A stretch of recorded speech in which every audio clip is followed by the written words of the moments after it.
जय श्री सद्गुरुदेवाय नमः। जय श्री गणपति देवाय नमः। ओम नमो भगवते वासुदेवाय नमः। श्रीमद् भागवत महापुराण चतुर्थ स्कंद 23वां अध्याय।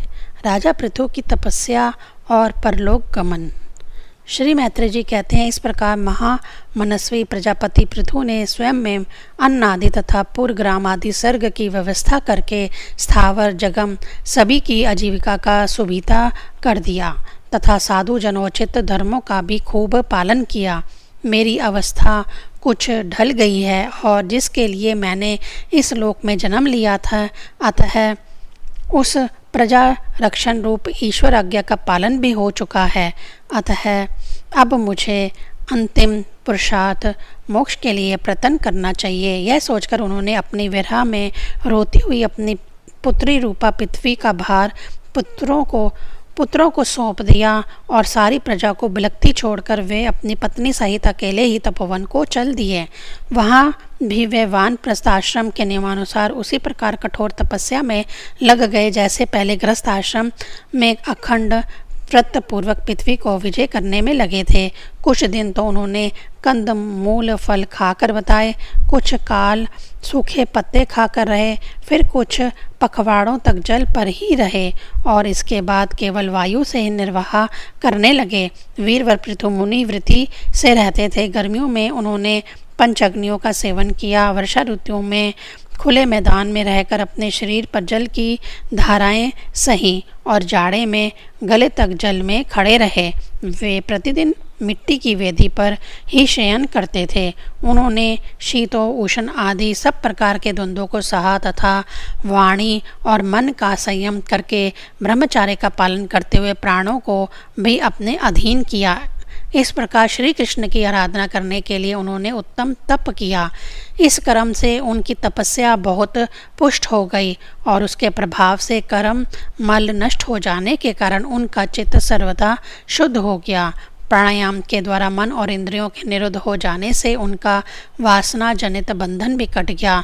तब भगवान सनत कुमार ने उन्हें जिस परम उत्कृष्ट अध्यात्म योग की शिक्षा दी थी, उसी के अनुसार राजा पृथु पुरुषोत्तम श्री हरि की आराधना करने लगे। इस तरह भगवत परायण होकर श्रद्धापूर्वक सदाचार का पालन करते हुए निरंतर साधन करने से पर ब्रह्म परमात्मा में उनकी अनन्य भक्ति हो गई। इस प्रकार भगवत उपासना से अंतःकरण शुद्ध सात्विक हो जाने पर निरंतर भगवत चिंतन के प्रभाव से प्राप्त हुई इस अनन्य भक्ति से उन्हें वैराग्य सहित ज्ञान की प्राप्ति हुई और फिर उस तीव्र ज्ञान के द्वारा उन्होंने जीव के उपाधिभूत अहंकार को नष्ट कर दिया, जो सब प्रकार के संशय विपर्य का आश्रय है। इसके पश्चात देह आत्म बुद्धि की निवृत्ति और परमात्मा स्वरूप श्री कृष्ण की अनुभूति होने पर अन्य सब प्रकार की सिद्धि आदि से भी उदासीन हो जाने के कारण उन्होंने उस तत्व ज्ञान के लिए भी प्रयत्न करना छोड़ दिया, जिसकी सहायता से पहले अपने जीव कोश का नाश किया था। क्योंकि जब तक साधक को योग मार्ग के द्वारा श्री कृष्ण कथा अमृत में अनुराग नहीं होता, तब तक केवल योग साधना से उसका मोह जनित प्रमाद दूर नहीं होता, भ्रम नहीं मिटता। फिर जब अंत काल उपस्थित हुआ तो वीरवर पृथु ने अपने चित्त को दृढ़ता पूर्वक परमात्मा में स्थिर कर ब्रह्म भाव में स्थित हो अपना शरीर त्याग दिया। उन्होंने एड़ी से गुदा के द्वार को रोक कर प्राण वायु को धीरे धीरे मूलाधार से ऊपर की ओर उठाते हुए उसे क्रमशः नाभि, हृदय, वक्षस्थल, कंठ और मस्तक में स्थित किया। फिर उसे और ऊपर की ओर ले जाते हुए क्रमशः ब्रह्मानंद से स्थिर किया।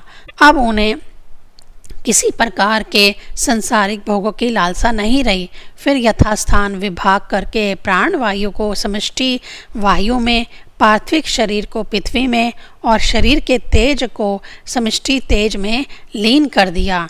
हृदय आकाश आदि ध्येय वचन आकाश को महाकाश में और शरीरगत रुधिर आदि जलीय अंश को समष्टि जल में लीन किया। इसी प्रकार फिर पृथ्वी को जल में, जल को तेज में, तेज को वायु में और वायु को आकाश में लीन किया। तदंतर मन को यानी सविकल्प ज्ञान में जिनके अधीन वह रहता है, उन इंद्रियों में इंद्रियों को उनके कारण रूप तंत्र मात्राओं में और सूक्ष्म भूतों तंत्र मात्राओं के कारण अहंकार के द्वारा आकाश इंद्रिय और तंत्र मात्राओं को उसी अहंकार में लीन कर अहंकार को महतत्व में लीन किया। फिर संपूर्ण गुणों की अभिव्यक्त करने वाले उस महतत्व को माया उपाधिक जीव में स्थित किया। तदंतर उस माया रूप जीव की उपाधि को ही भी उन्होंने ज्ञान और वैराग्य के प्रभाव से अपने शुद्ध ब्रह्म स्वरूप में स्थित होकर त्याग दिया। महाराजा पृथु की पत्नी महारानी आर्ची भी उनके साथ वन को गई थी। वह बड़ी सुकुमारी थी, पैरों से भूमि का स्पर्श करने योग्य भी नहीं थी। फिर भी उन्होंने अपने स्वामी के व्रत और नियम आदि का पालन करते हुए उनकी खूब सेवा की और मुनिवृत्ति के अनुसार कंद मूल आदि से निर्वाह किया। इस यद्यपि वह बहुत दुर्बल हो गई थी तो भी प्रीतम के कर स्पर्श से सम्मानित होकर उसी में आनंद मानने के कारण उन्हें किसी प्रकार का कष्ट नहीं होता था। अब पृथ्वी के स्वामी और अपने प्रियतम महाराजा पृथु की देह को जीवन के चेतना आदि सभी धर्मों से रहित देखकर उस सती ने कुछ देर विलाप किया। फिर पर्वत के ऊपर चिता बनाकर उसे उस चिता पर रख दिया।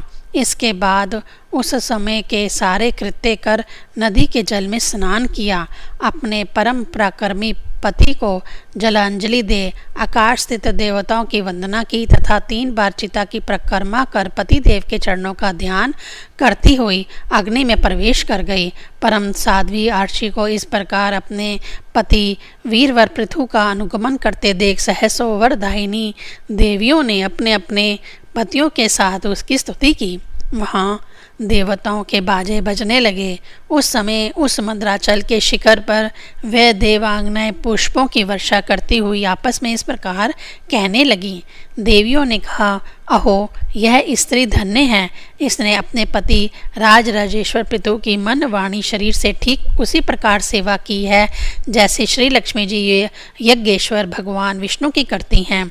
अवश्य ही अपने अचैतन्य कर्म के प्रभाव से यह सती हमें भी लांग कर अपने पति के साथ उच्चतर लोकों को जा रही है। इस लोक में कुछ ही दिनों का जीवन होने पर भी जो लोग भगवान के परम पद की प्राप्ति कराने वाला आत्मज्ञान प्राप्त कर लेते हैं उनके लिए संसार में कौन पदार्थ दुर्बल है। अतः जो पुरुष बड़ी कठिनता से भूलोक में मोक्ष का साधन स्वरूप मनुष्य शरीर पाकर भी विषयों में आसक्त रहता है वह निश्चय ही आत्मघाती है। हाय हाय वह ठगा गया।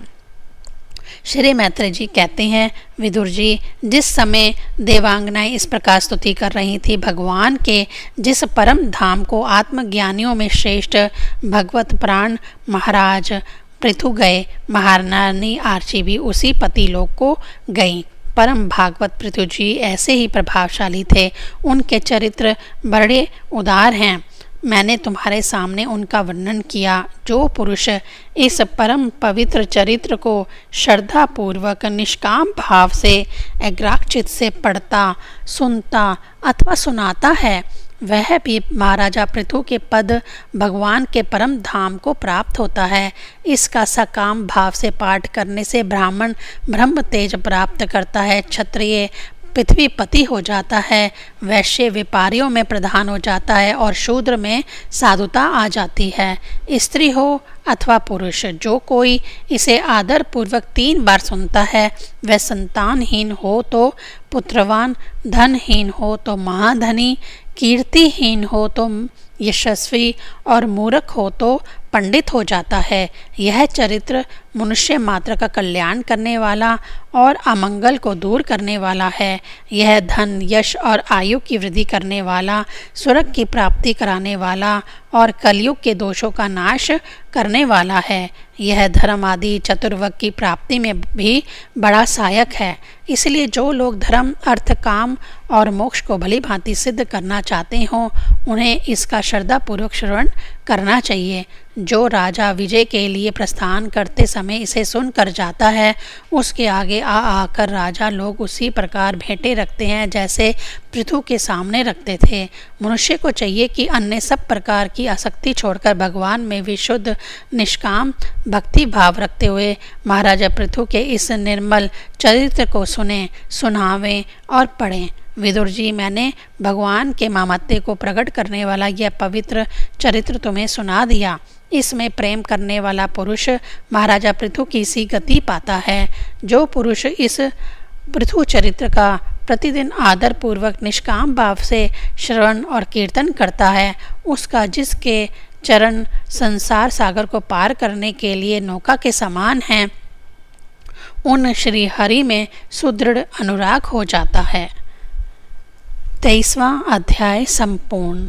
ओम नमो भगवते वासुदेवाय नमः।